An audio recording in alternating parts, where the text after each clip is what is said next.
আসসালামু আলাইকুম। আজকে নাসিরউদ্দিন পাটোয়ারি ভাই আমাদের সীমান্তে আসছে বেনাপোল বর্ডারে।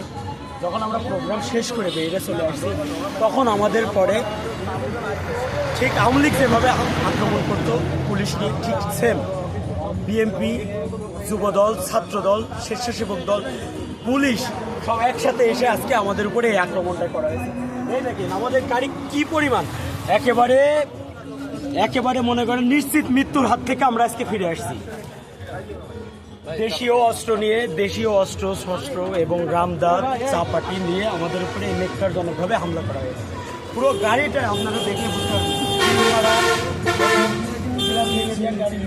পুরো গাড়িটা শেষ করে দিয়েছে সামনে থেকে পিছনে।